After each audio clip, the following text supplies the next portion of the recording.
UP में अनुदेशकों की नौकरी खत्म नहीं होगी, 17,000 मानदेय का रास्ता भी साफ।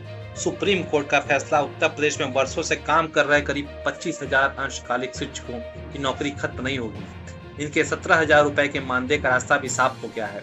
सुप्रीम कोर्ट ने राज्य सरकार की वह अपील खारिज कर दी है जिसमें यूपी सरकार अनुदेशकों के मानदेय बढ़ाने के खिलाफ थी। सुप्रीम कोर्ट की डबल बेंच ने साफ कहा है कि संविदा की निर्धारित अवधि खत्म होने के बाद भी अनुदेशकों की नियुक्ति केवल संविदात्मक नहीं मानी जा सकती। सुप्रीम कोर्ट के इस फैसले से करीब 2013 से मानदेय बढ़ोतरी की मांग कर रहे शिक्षकों को सीधी राहत मिली है। सुप्रीम कोर्ट ने आदेश में कहा कि अंशकालिक शिक्षकों को निर्धारित संविदात्मक अवधि समाप्त होने के बाद भी काम पर बनाए रखा गया और उन्हें अन्यत्र नौकरी करने से भी रोका गया। ऐसे में यह नियुक्ति मात्र संविदात्मक नहीं रह जाती। कोर्ट ने माना कि इन परिस्थितियों में ऐसे पद स्वतः सृजित माने जाएंगे, उन स्थायी कहकर जिम्मेदारी से नहीं बच सकती। राज्य सरकार की अपील खारिज कर दी गई है। शिक्षकों की जीत इसको बताया जा रहा है। सुप्रीम कोर्ट ने राज्य सरकार के अपील को पूरी तरह से खारिज करते हुए अंशकालिक शिक्षकों के साथ वर्षों से अन्याय हुआ है।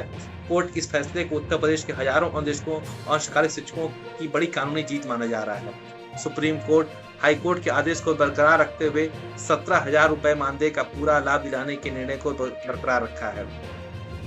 सुप्रीम कोर्ट ने पूछा, मानदेय बढ़ाने में क्या दिक्कत है?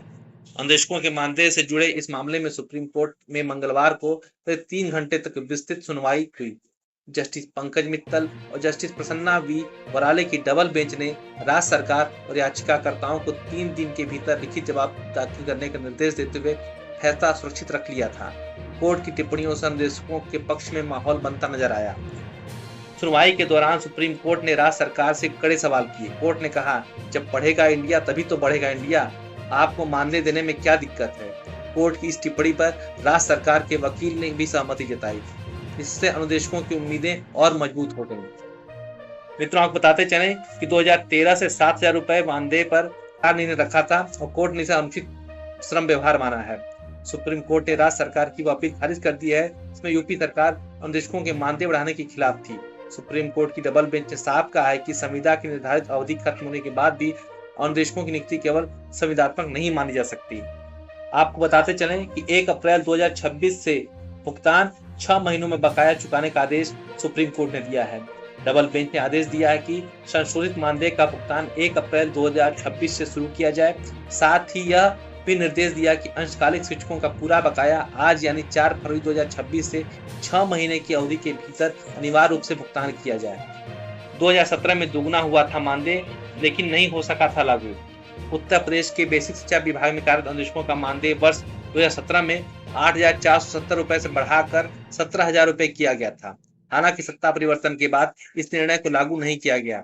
इसके विरोध में अनुदेशकों ने लखनऊ हाईकोर्ट की बेंच में याचिका दायर की थी। लखनऊ हाईकोर्ट की सिंगल बेंच के तत्कालीन न्यायमूर्ति राजेश सिंह चौहान ने अनुदेशकों को 17,000 रुपए मानदेय 9% ब्याज सहित देने का आदेश दिया था। राज्य सरकार ने इस आदेश को चुनौती देते हुए अपील दायर की। हाईकोर्ट की डबल बेंच ने केवल 1 वर्ष के लिए 17,000 रुपए मानदेय भुगतान का निर्देश दिया। इसके बाद मामला सुप्रीम कोर्ट पहुंचा। 2 साल बाद सुप्रीम कोर्ट में पूरी तरह बहस, करीब 2 साल के अंतराल के बाद सुप्रीम कोर्ट में इस मामले की सुनवाई पूरी हुई।